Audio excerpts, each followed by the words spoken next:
Where's the fun in waiting? Play Sit and Go tournaments 24/7 only on Ace 2-3. This game involves an element of financial risk and may be addictive. Please play responsibly and at your own risk.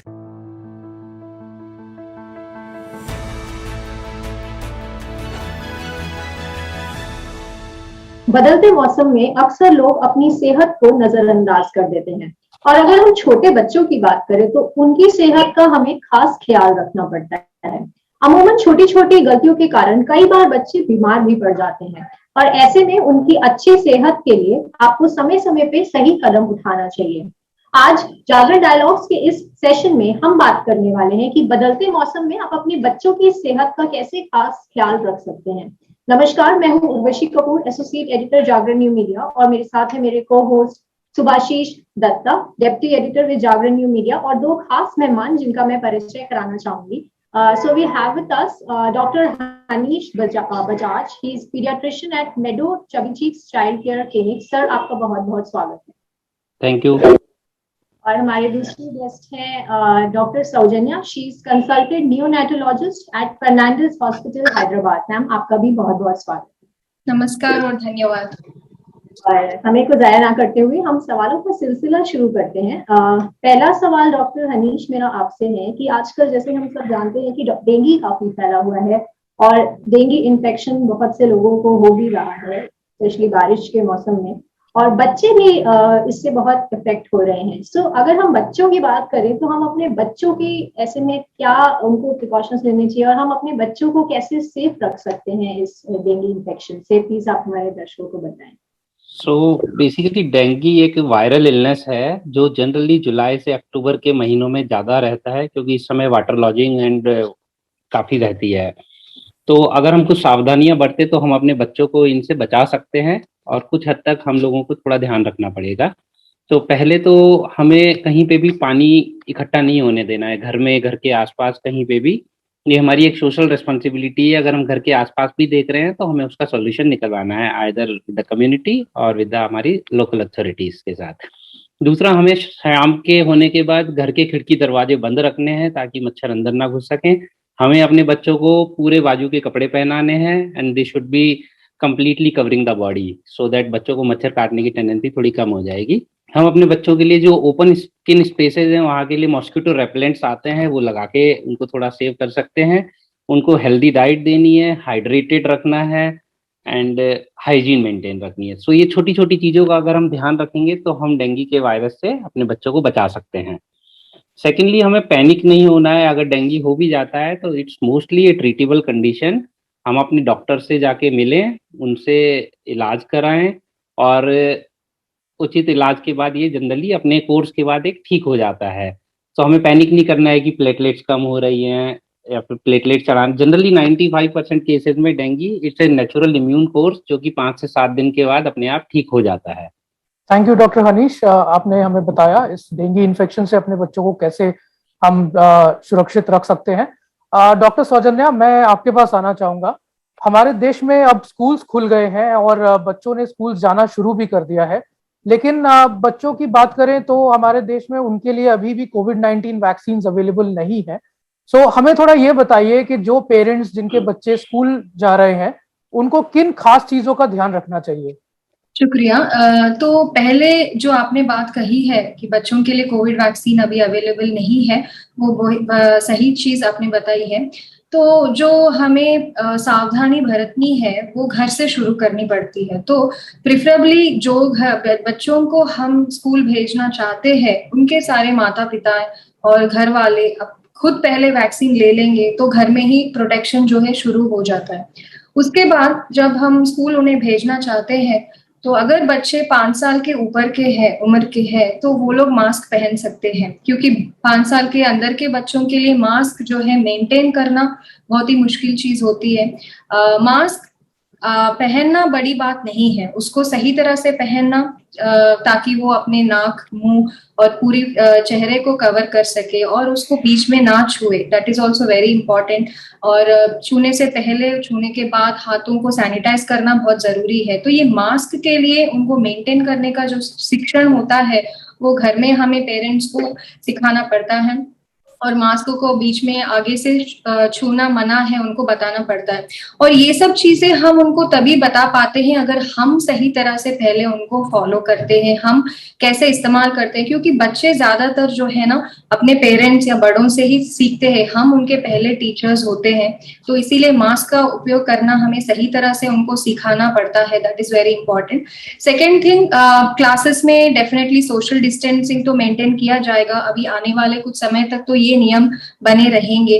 तो बच्चों को teachers के साथ communicate करके ये social distancing class में कैसे maintain करना है। और अगर फिजिकल एक्टिविटी क्लासेस है तो उसमें मोस्ट ऑफ द टाइम हमें खुले वातावरण में अगर हम स्पोर्ट्स एक्टिविटीज या फिर कोई ग्रुप एक्टिविटीज कर पाए तो उसमें क्या होता है, हमें सफोकेशन या फिर ये बंद कमरों में जो फैलने का जो डर होता है वो बहुत कम हो जाता है। तो इसीलिए ओपन स्पेस में हम अगर ग्रुप एक्टिविटी, कोई भी क्राफ्ट क्लासेस हो, डांस क्लासेस हो, सिंगिंग हो, एक्स्ट्रा करिकुलर जो भी हम करते हैं, अगर हमें वो खुले वातावरण में कर पाएंगे स्कूल मैनेजमेंट से बात करके, तो इन चीजों से भी बहुत हम स्प्रेड को कम कर सकते हैं।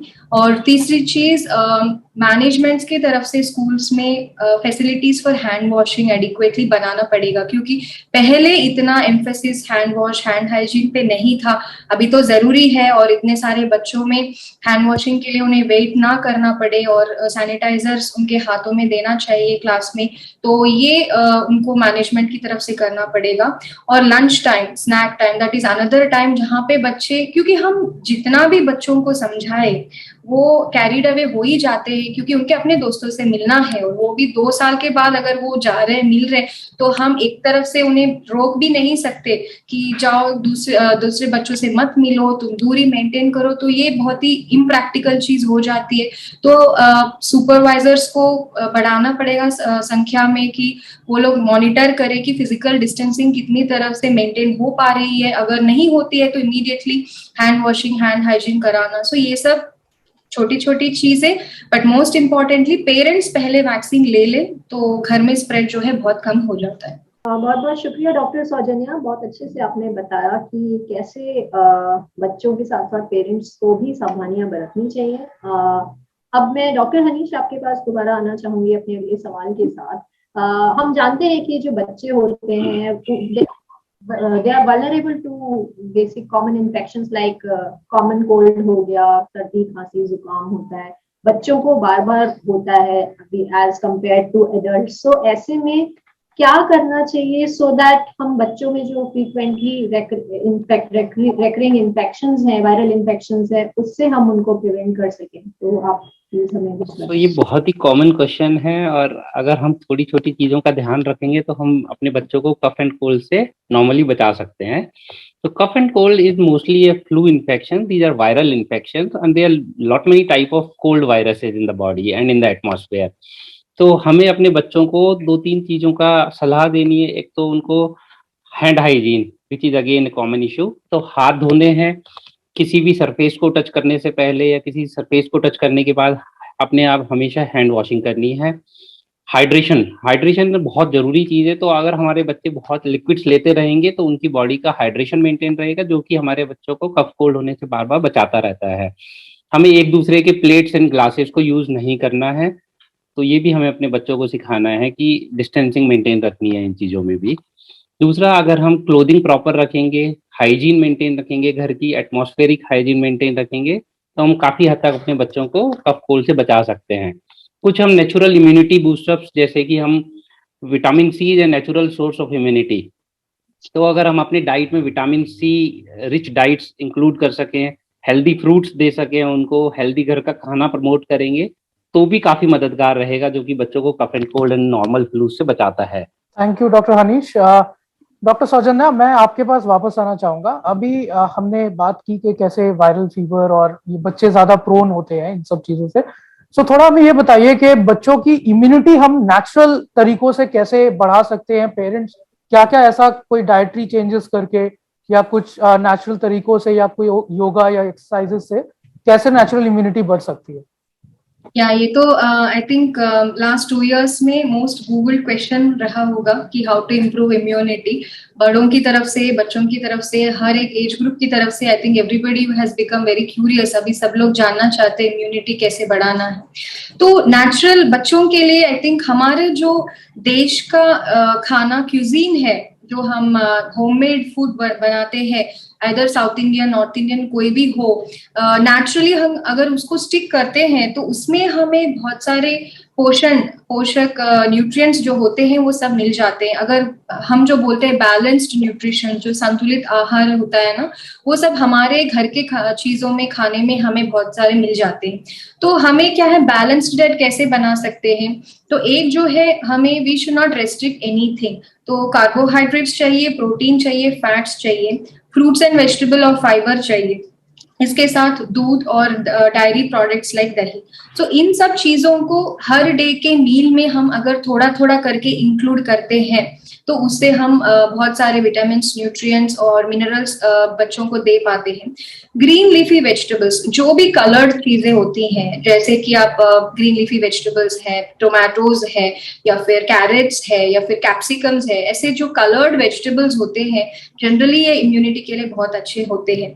तो हमें ये कोशिश करना चाहिए कि ऑब्वियसली बच्चे इंटरेस्ट उतना नहीं दिखाते हैं ऐसे वेजिटेबल्स को खाने के लिए, तो हमें इंटरेस्टिंग रेसिपीज ट्राई करके इनको डेली डाइट में अगर हम इंक्लूड कर पाए तो उससे भी हम बहुत सारे न्यूट्रिएंट्स दे सकते हैं।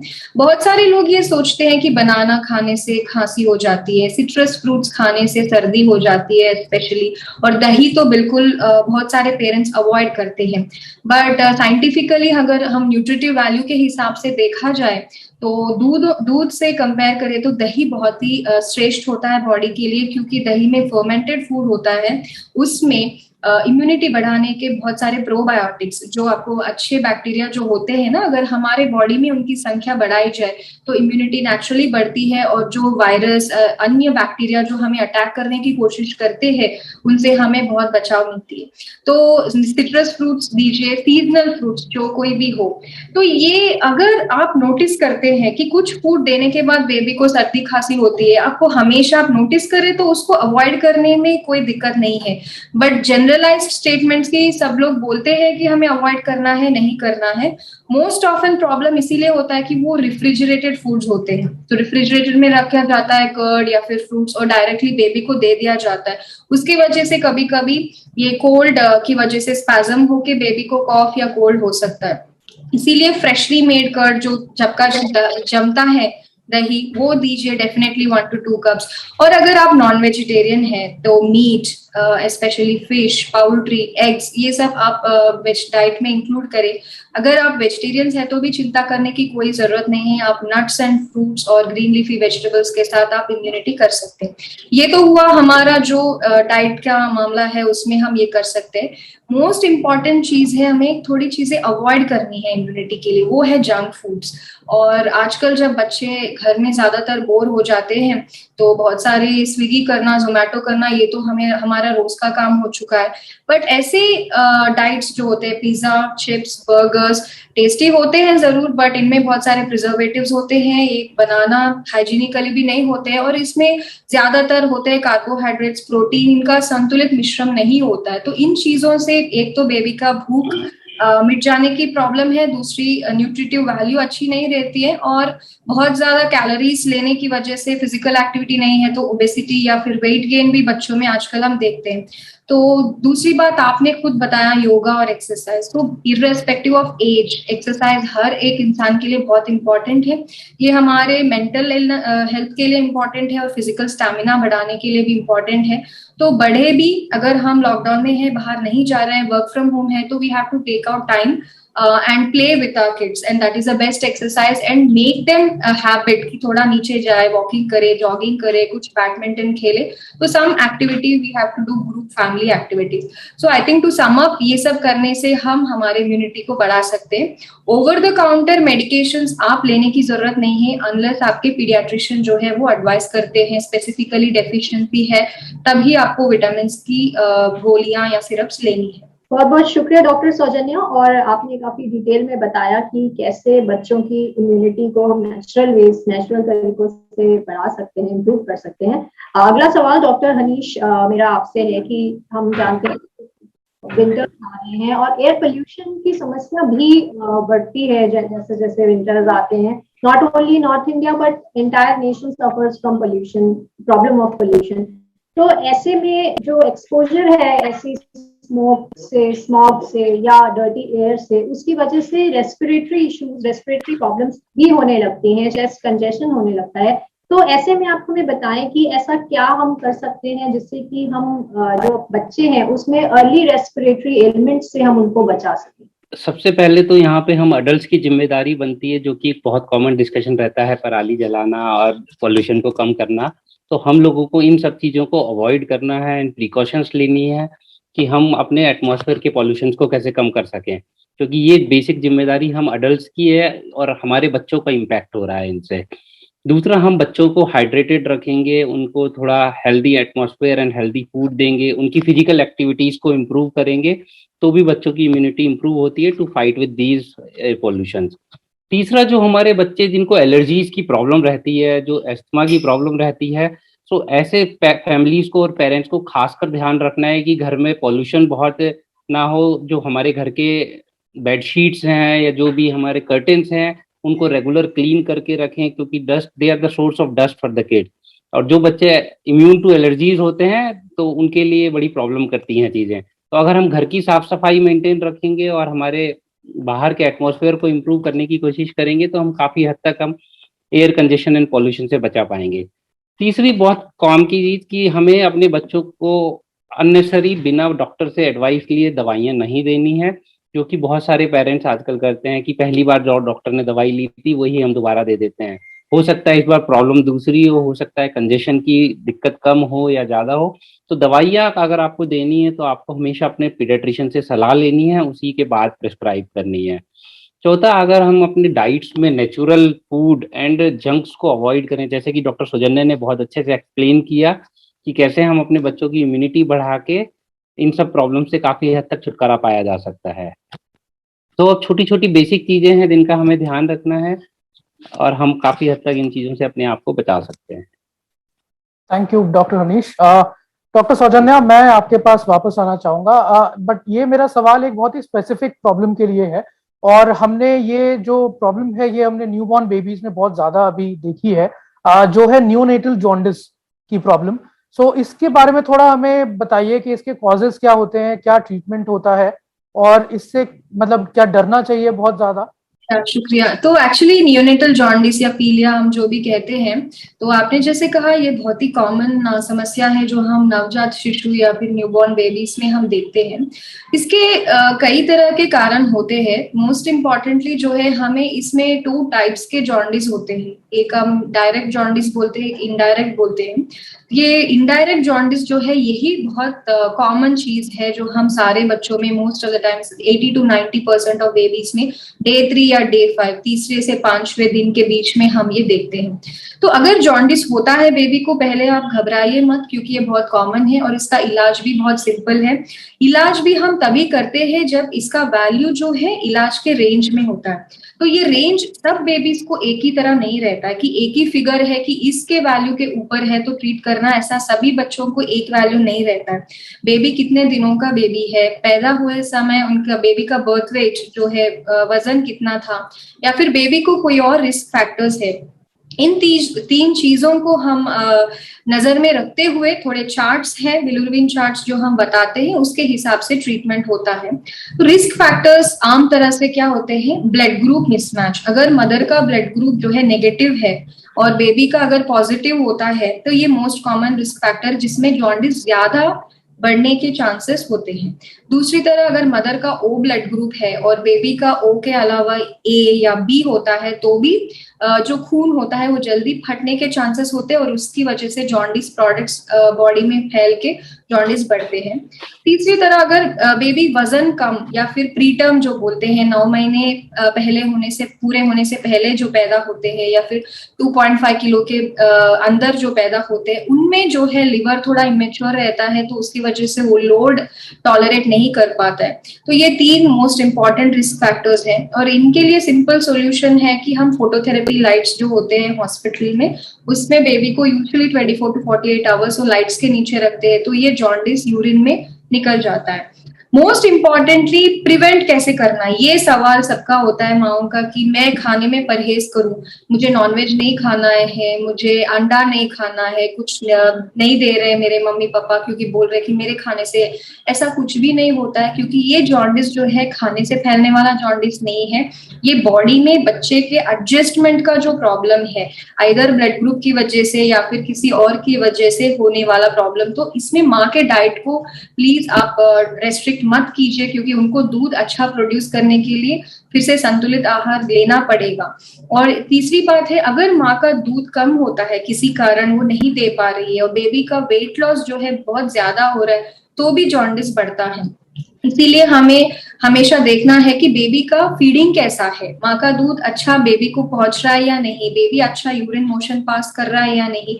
तो ये चीजों को आप नोटिस करेंगे तो उसके हिसाब से हम मोस्ट ऑफन जॉन्डिस को प्रिवेंट कर सकते हैं। एंड सनलाइट में रखने से जॉन्डिस कम होता है, अनदर एक मिथ है या फिर लॉजिक है जो मोस्ट ऑफ द पेरेंट्स बताते हैं कि आजकल बहुत क्लाउड्स है तो हम नहीं रख पाए, शायद इसी की वजह से जॉन्डिस बढ़ाई। ऐसा नहीं है, सनलाइट में रखने से बेबी को जॉन्डिस प्रिवेंट होना या फिर कम होना बहुत ही मुश्किल है, इनफैक्ट इम्पॉसिबल है, क्योंकि सनलाइट में बहुत सारे रेस और रेडिएशन होता है, उससे बेबी वेट लॉस होके, टैन होके, दूसरे स्किन प्रॉब्लम्स होने के चांसेस रहते हैं। तो इसीलिए आप नियरेस्ट पीडियाट्रिशियन को दिखाइए, अगर रेंज में है तो वो ट्रीटमेंट हॉस्पिटल में लीजिए। बहुत बहुत शुक्रिया डॉक्टर सौजन्या।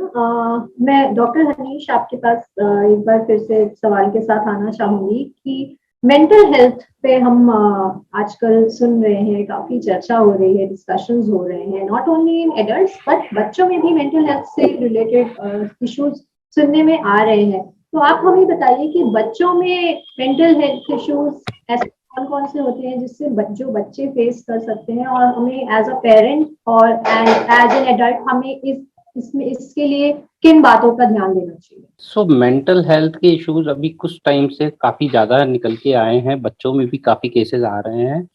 लॉकडाउन ने भी इस पे इम्पैक्ट किया है बच्चों के केसेस में। सो जब से लॉकडाउन लगा है बच्चे घर पे ही रह रहे हैं, बच्चे अपने दोस्तों से नहीं मिल पा रहे हैं, बाहर खेल नहीं पा रहे हैं, तो वो काफी इम्पैक्ट कर रहा है उनको। जो मोस्ट कॉमन मेंटल केसेस हैं जो आजकल बच्चों में देखने को मिल रहे हैं, एंजाइटी काफी है बच्चों में, डिप्रेशन की प्रॉब्लम्स काफी आ रही हैं हमारे टीनेजर्स में, छोटे बच्चों में एग्रेशन काफी हो गया है, टेम्पर टेंट्रम्स काफी थ्रो करने लगे हैं, गुस्सा बहुत जल्दी आने लगा है उनको, सैडनेस फील करने लगे हैं ये बच्चे। तो एक तो हमें अपने घर का एटमॉस्फेयर जो सबसे पहले ठीक करना होगा। तो जो सबसे मेन इम्पैक्ट रहता है बच्चों में जिनके कारण से मेंटल इश्यूज डेवलप होते हैं, वो उनके माँ बाप के बीच की बॉन्डिंग और उनके माँ बाप का नेचर कैसा है घर पे, वो किस तरह से रिएक्ट कर रहे हैं। क्योंकि बच्चा जो भी सीख रहा है सबसे पहले अपने घर के माहौल को देख के ही सीख रहा है। तो अगर माँ बाप के बीच में झगड़े ज्यादा हो रहे हैं या आर्ग्यूमेंट ज्यादा हो रहे हैं, तो मैं उन लोगों को यही सलाह देना चाहूंगा कि आप जो भी अपने प्राइवेट डिस्कशंस हैं वो आप बच्चों से अलग जाके अलग कमरे में कीजिए, क्योंकि आप लोगों को नहीं पता लग रहा है लेकिन वो बच्चे के मेंटल हेल्थ को काफी इम्पैक्ट कर रहा है। तो हमें इन चीजों की बहुत सावधानी बरतनी पड़ेगी।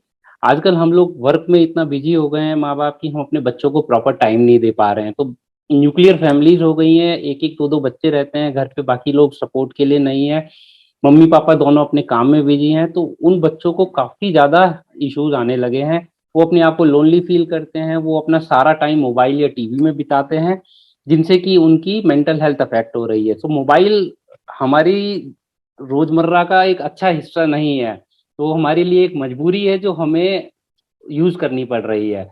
और उसको अगर हम उसको रिप्लेस करेंगे अपने फैमिली मेंबर्स से, तो वो हमारे लिए हमेशा कभी भी अच्छी कारगर नहीं होगी। तो उसके लॉन्ग टर्म साइड इफेक्ट जो है वो बहुत ज्यादा हैं, जो कि बच्चों को इम्पैक्ट कर रहे हैं।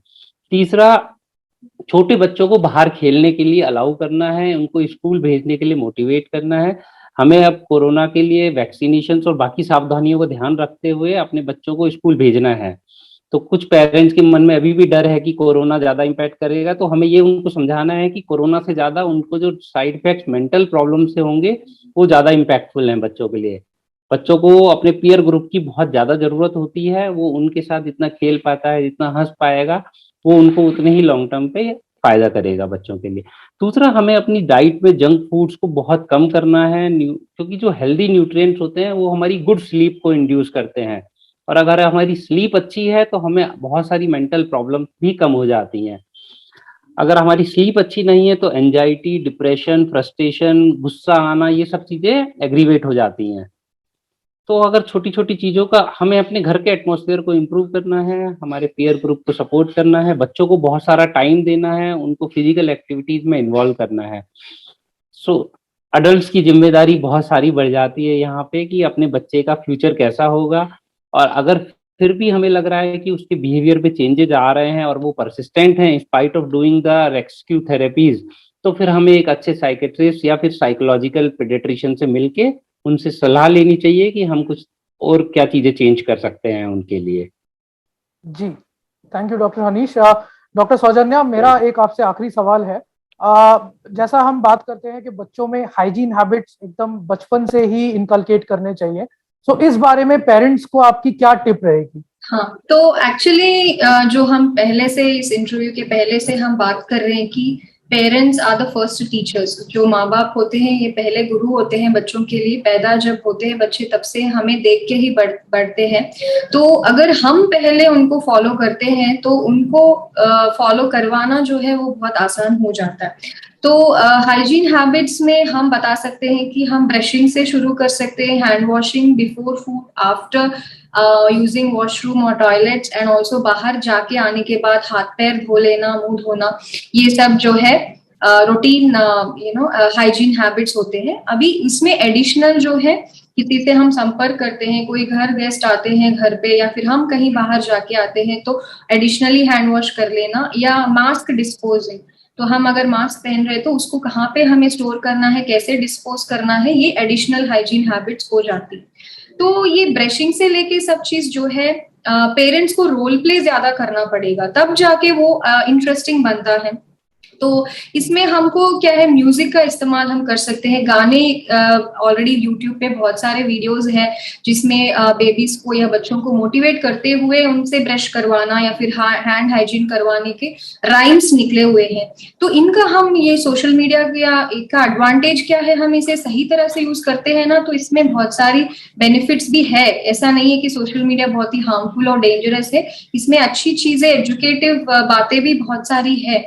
तो ये जो राइम्स है इसमें हैंड वॉशिंग के स्टेप्स होते हैं प्रॉपरली, कि सोप कैसे लगाना है, एटलीस्ट 1 to 3 मिनट्स को हम रब करना है हैंड्स को, फिर वॉश करना है। तो इसमें राइम्स बने हुए हैं, तो ये राइम्स को प्ले करते हुए पहले उनको दिखाना है कि देखो मम्मी पापा हम कैसे कर रहे हैं, अभी तुम करके दिखाओ। और जब बेबी करते हैं तो रिवॉर्ड्स देना बहुत जरूरी है। सो उससे क्या होता है, बेबीज को मोटिवेशन मिलता है। तो एक बार बेबी खुद मोटिवेट करके ब्रश लेके ब्रश करने के लिए आगे आते हैं या हैंड वॉश करने के लिए आगे आते हैं, तो रिवॉर्ड दे।